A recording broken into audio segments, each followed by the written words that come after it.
I am Tucker Adkins. I'm from Knoxville, Tennessee, and I'm a 2019 ECF Fellow.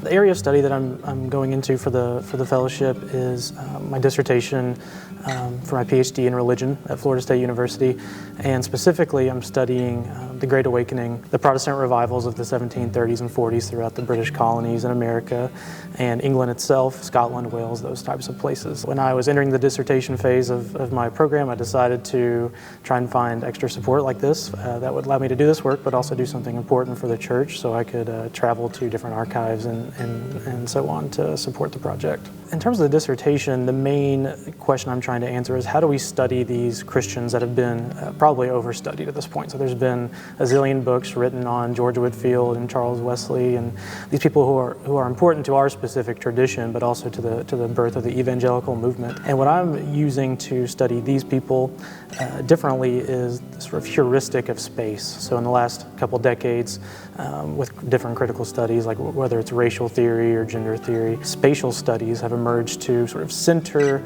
our material world as a sort of generative force in how we think and act and build society. So not only am I hoping to use that as a way to study these, like I said, overstudied people in a new way and shed some light on how their spaces, their unorthodox use of spaces spurred their revival and generated new thought and practice. But I'm also hoping to see how we can apply that to the modern church today.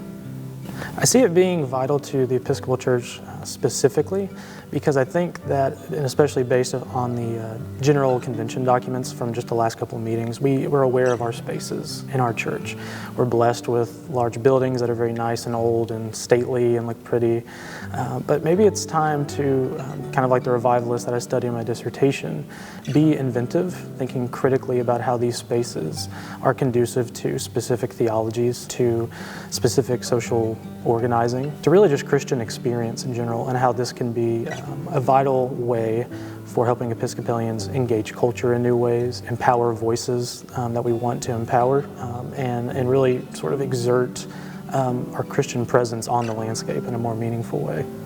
Absolutely, I think the work that I'm doing would have an impact beyond this specific denomination because we all live in space. So we're doing this interview in a space, we meet in some type of space for worship every Sunday, or we go to work in a different space. Everybody has to deal with the material world. I think this study will be useful for people in many different traditions.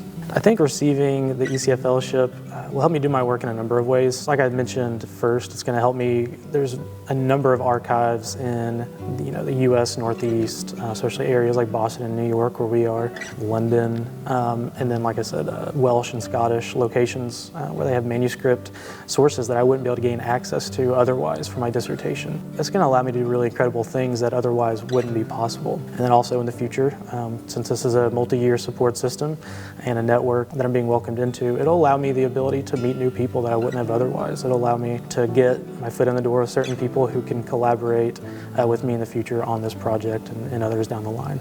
So I'm very focused on writing this dissertation, but I'm also interested in how I can distill something from something that'll be very academic into something that is very accessible. How can I use this research that I'm doing to actually help people in the real world? So I guess I'm excited most about being like a conversation partner for helping build narratives, for helping gather evidence, for critical thinking and research, for ways that we can think outside the box for the mission of the church. I think that academics, especially in the church, can help bring their expertise to the forefront. Being a historian of the 18th century church, but also having the sort of spatial humanities under my belt, I think there's something that we can really bring to the table to help drive conversation in a productive way that helps people think creatively about their spaces, their ideas, their theologies, and how to really get that to coalesce into relationship with other people.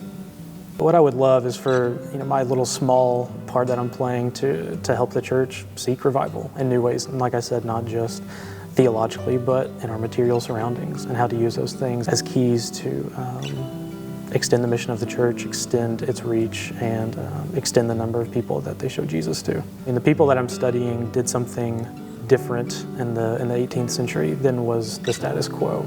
They met in fields, they marched through streets, they didn't seek permission to do certain things, and it changed the capital C church forever. When it comes to spatial humanities and much of what I'm focusing on in my project, it's not just historically interesting if we're painting something in a new light, but I think it's a path toward reformation and for new life in the church in general, for thinking about how not just what we say and what we think matter for our Christian walk, but how we arrange our buildings, what we wear, and what we encourage people to do in certain spaces.